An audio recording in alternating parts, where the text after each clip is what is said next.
Hello, it's Dr. Donna, and welcome to another episode of my podcast, Soul Talk and Psychic Advice. Today, I want to talk about something that quietly holds so many people back in life. It's how people get in their own way, and that is the belief that doubting, expecting failure, or assuming something will not work out somehow protects us emotionally. It does not. A lot of people never fully try. Not because they lack talent, not because they lack intelligence, not because they lack potential. Actually, a lot of people who are very intelligent and talented do not even try. And that is because they have already emotionally decided the outcome before the experience ever begins. They assume it probably won't work, nobody will care, I probably fail, it's too late for me. That's what a lot of people say. If you're alive, it ain't too late for you. We're just going to get that one straight now. Or they definitely say it's too late for me. It's never too late. What's the point? Other people can do it, but not me. And that's heartbreaking in many ways that people never ever gather real evidence. They do not even test the ideal. They do not build consistency. They do not allow time for growth. They do not allow the process to unfold. They reject themselves before life even has a chance to respond. And today, I really want to explore why chronic doubt is not emotional protection. It is not. Because many people think pessimism keeps them safe, but often it keeps them trapped. And life is short. I've talked about it way too many times on my podcast. The regrets of the dying. They wish they would have went after their dreams, right? That's one of them. They wish they would have taken that risk. And when it's your last days, that's gone for you. And so if you are breathing, there is hope. And in my work, I think it was the hardest thing for me to learn in the 24 years that a lot of people have deep-seated doubt for many reasons. And I tell them we're going to have to uncover where this comes from if you want your life to change. There are people out there, they're just hoping that their life changes suddenly. Something drastically happens and then they trust. And it isn't how it works. You have to walk the path and take the risk, and the trust develops. The trust doesn't just get thrown at you. We've seen what happens to people who get success too fast. They sabotage it because they're not in a healthier space. They're not in a healthy space to even accept what is happening, so they blow it up. So let's talk about doubt and how it often feels safer than hope. One of the reasons people assume things will not work out is because disappointment hurts. Yeah, it can hurt, but you pick yourself up. The more you get disappointed, the more you pick yourself up. Remember, successful people failed 99 times before the one time worked out. And that is the truth. A lot of times we see people pop out like, oh, they're new and fresh and everything came to them. But then when you get to learn about them, you realize, no, this is after years and years that I finally got to this place, that I finally figured it out. They figured out what works for them because they're willing to take the risk and fail. Rejection hurts. People always talk about when they're told no, they feel rejected. And sometimes we are told no because it's the wrong door. And sometimes rejection is protection.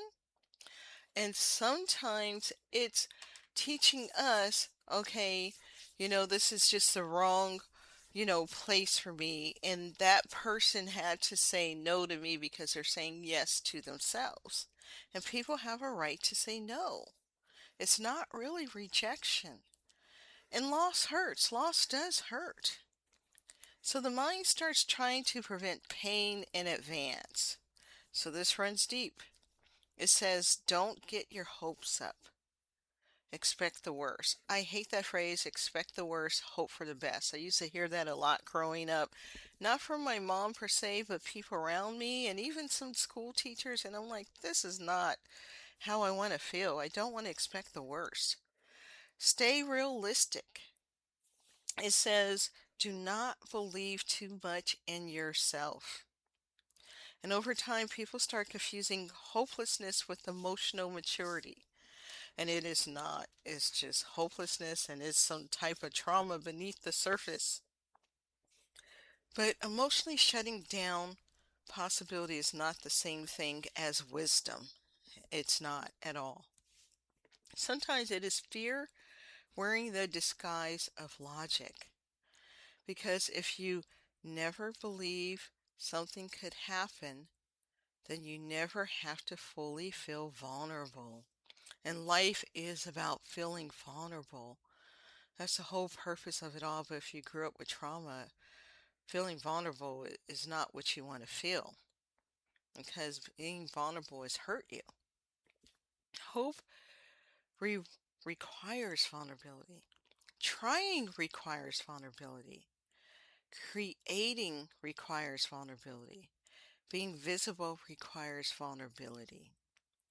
Love requires vulnerability. Yes, if you want to love in relationships, you're going to have to be vulnerable.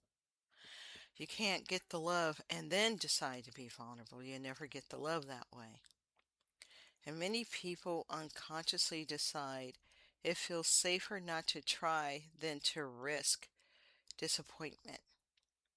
But what they often do not realize is that avoiding possibility also creates pain. It could create resentment. It could create jealousy because you'd be jealous of people who took the risk. So the pain that it creates is the pain of regret, you know, the pain of wondering what if, the pain of unrealized potential. There are so many talented people that we don't know about yet. The pain of self-abandonment, that's a trigger for a lot of people. A lot of people swear that they don't abandon themselves, but if you're a people pleaser, overgiver, full of doubt, any of these things, lost yourself in a relationship, etc., those are ways that we self-abandon. So many of us have done it at one time or another, probably all of us. The nervous system often mistakes familiarity for safety. That is important to understand from a nervous system perspective. The nervous system is often not choosing what is healthiest. It is choosing what feels familiar. And for many people, disappointment, self-doubt, and limitation became emotionally familiar very early in life. Maybe they were criticized. Maybe they were rejected. Maybe they were emotionally unsupported. Maybe they learned not to expect much. Maybe they were taught to fear failure. Maybe they grew up around hopelessness. A lot of people have had parents or caretakers that were full of doubt. I know after my mom passed, I was surrounded by a lot of doubters, and it was strange because even though we were poor, my mom used to cheer us on and encourage us and tell us we could be anything. Then I lost all that when she died, because of the grief of losing her and then being around negative people. And then when I became a teen mother, people are like, well, your life is over. And don't ever let anybody tell you that your life is over. You're the only person who gets to decide what your life will be. Remember that. You're the only one with the power in your life. So this is what happens. You get criticized, maybe you were rejected, maybe you were emotionally unsupported, maybe you learned not to expect much, and maybe you were taught to fear the failure, and maybe you grew up around this hopelessness. I wanted to say that again because sometimes we need to sit with that. And that's what happens. The nervous system just adapts to this. And instead of saying, maybe this could work, it says, do not risk believing. because belief feels emotionally dangerous.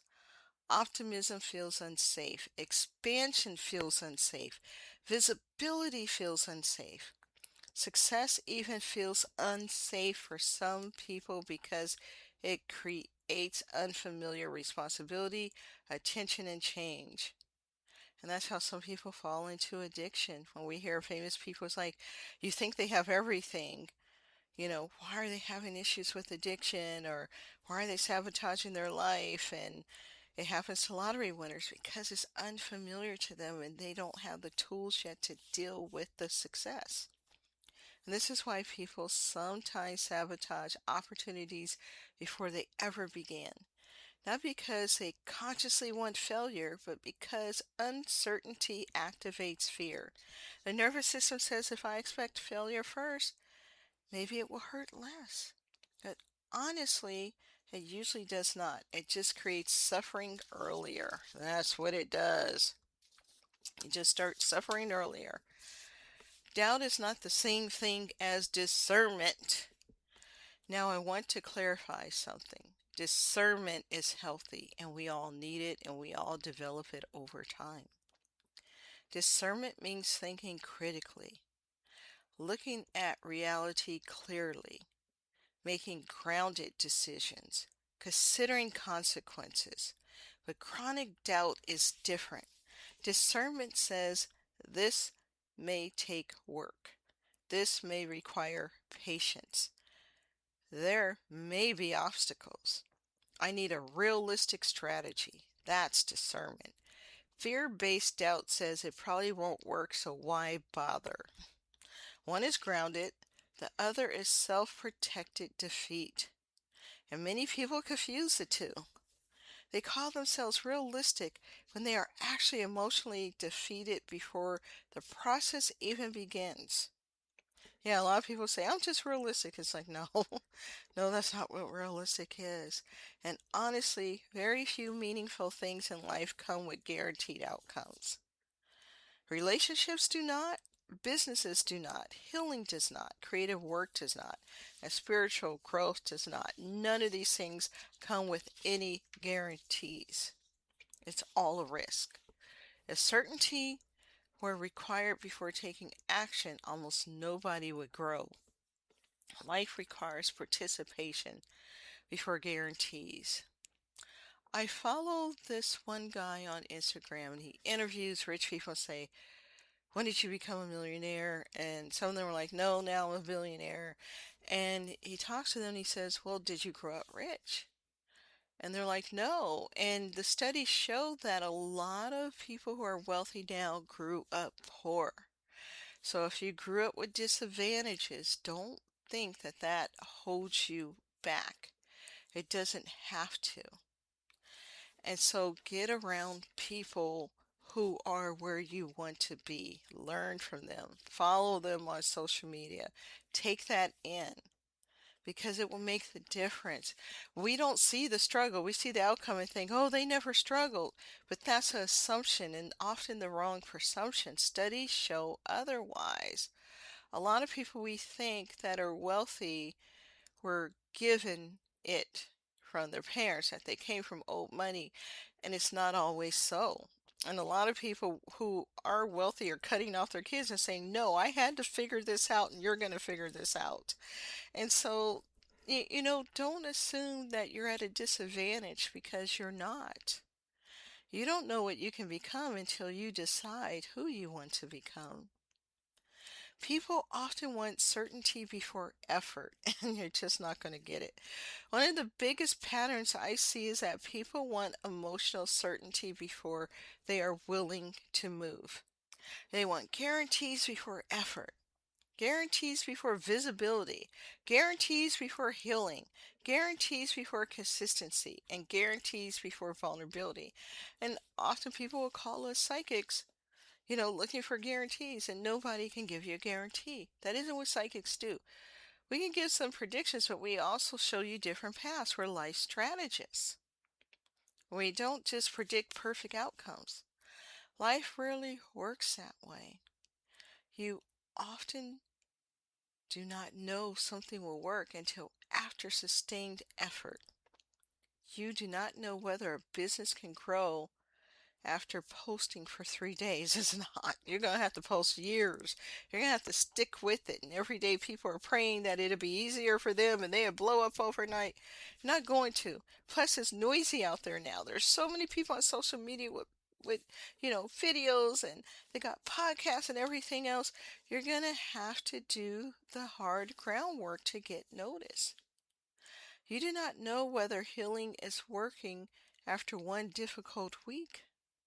You do not know whether people will respond to your work if you barely share it. You do not know whether your voice matters if you keep silencing yourself. Sometimes people quit during the exact phase where momentum was slowly forming. And honestly, many successful people were uncertain while building their lives too. Confidence often develops after action. Confidence is a muscle that you must exercise and build. It just doesn't just come. So it develops after action, not before. Many people think confident people magically feel certain all the time. They do not. We all have moments of uncertainty. The confidence is being willing to take the risk, even not knowing what the outcome will be. But often they simply learn how to move while uncertainty exists. This is courage. Courage is not the absence of doubt. It is the willingness to continue despite it. That's what it is. Assuming failure becomes self-fulfilling. What we repeatedly expect emotionally affects how we behave. If someone already believes nothing will work out, they often stop trying quickly. They pull back way too soon. They avoid visibility, avoid opportunities, avoid consistency, avoid emotional investment. And then eventually they say, "See, I knew it would not work." But often the process was abandoned before it even had time to develop. A seed cannot grow if it is constantly dug up to check whether it is working. Growth requires time, repetition, adjustment, patience, resilience, and you make changes. That's part of the process. I've made so many changes in business. And honestly, many people do not fail because they lacked potential. They fail because they emotionally withdrew too early. The fear of disappointment becomes stronger than the willingness to continue. That's what happens. Protecting yourself too much can become self-abandonment. So protecting yourself too much can become self-abandonment. This part is important. There is a difference between healthy protection and chronic emotional avoidance.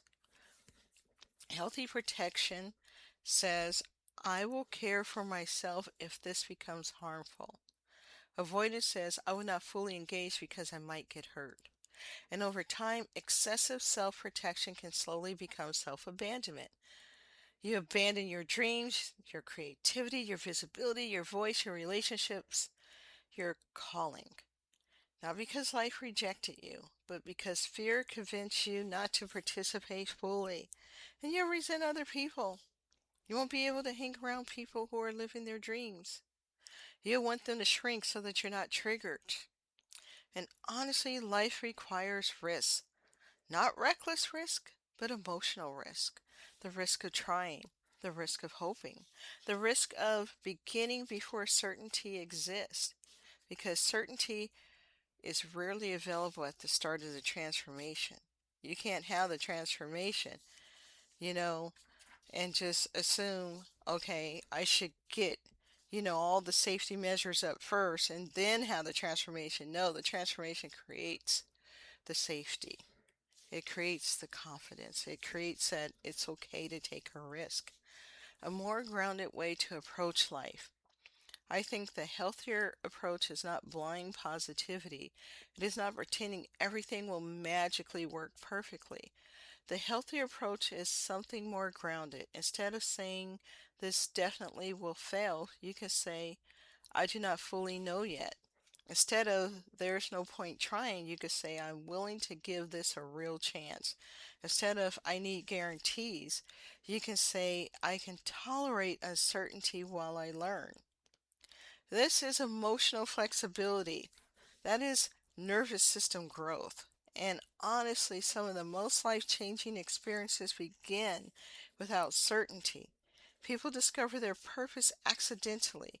Businesses grow slowly over time. They do. They just don't pop off perfect. Healing unfolds gradually. Relationships deepen unexpectedly.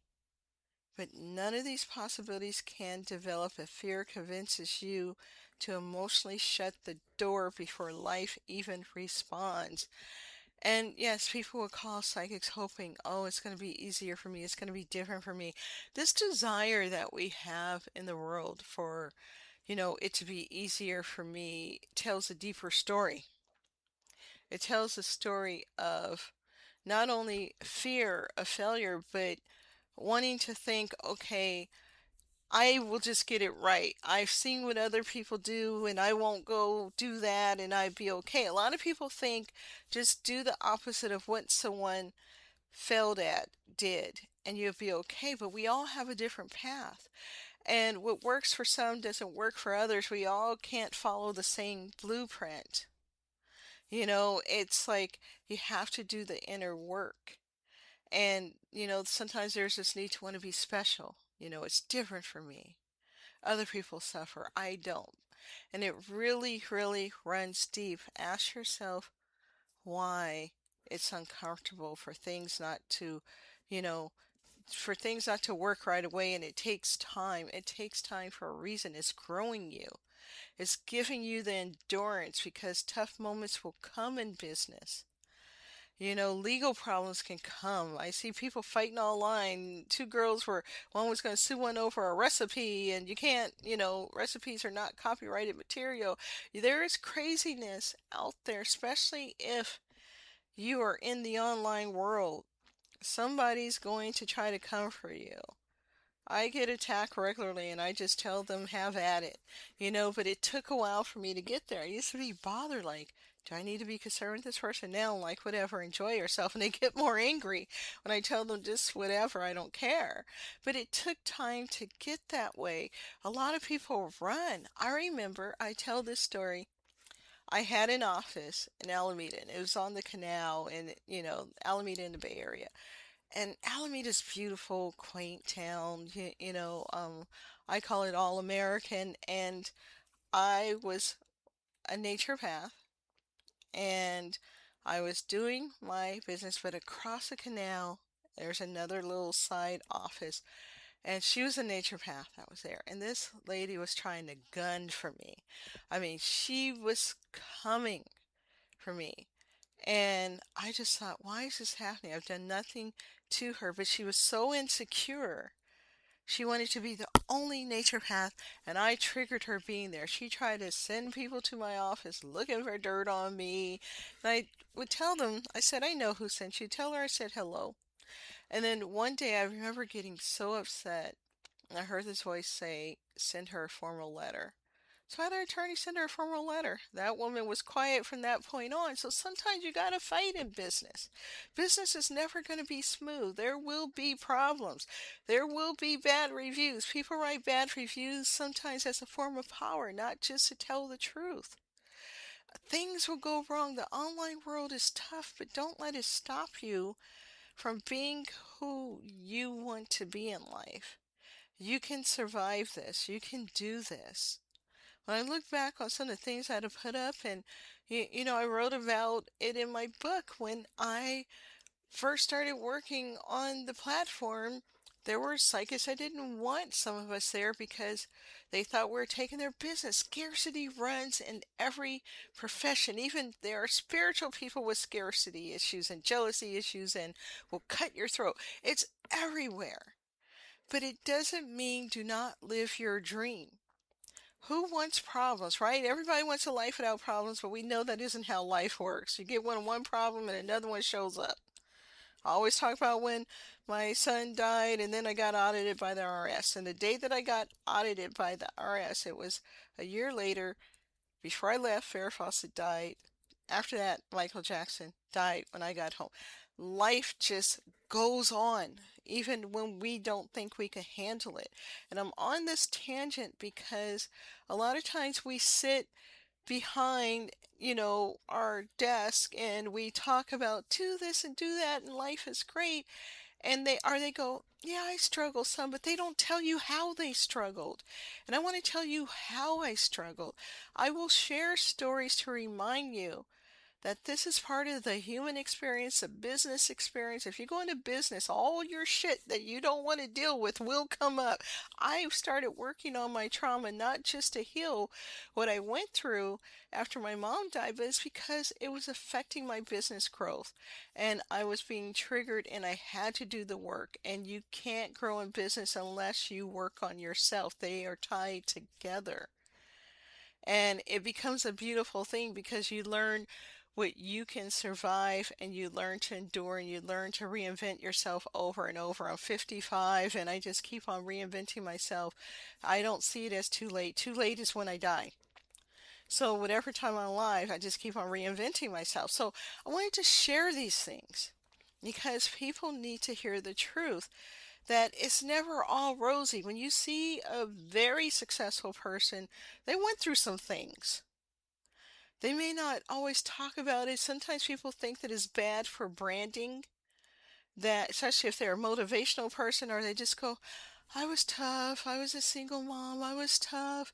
It was tough. I had a bad marriage. But you need to know what was bad about it and what was tough about it so that you can tune into that and say, I can survive what I'm going through.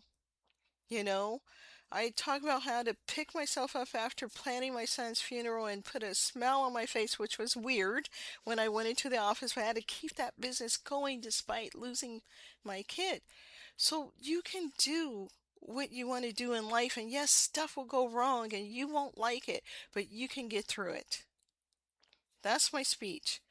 Now I'm going to close this out. So today I want to leave you with this. Doubting everything is not emotional intelligence. Assuming failure is not wisdom. And expecting disappointment is not true protection. Sometimes it is simply fear trying to avoid vulnerability. That's what it is. It's fear trying to avoid vulnerability. And while fear may temporarily protect you from disappointment, it can also protect you from growth, connection, purpose, healing, and possibility. You do not need absolute certainty before you begin. You do not need enough willingness to take the next step. And maybe some things in your life are not asking you to guarantee success.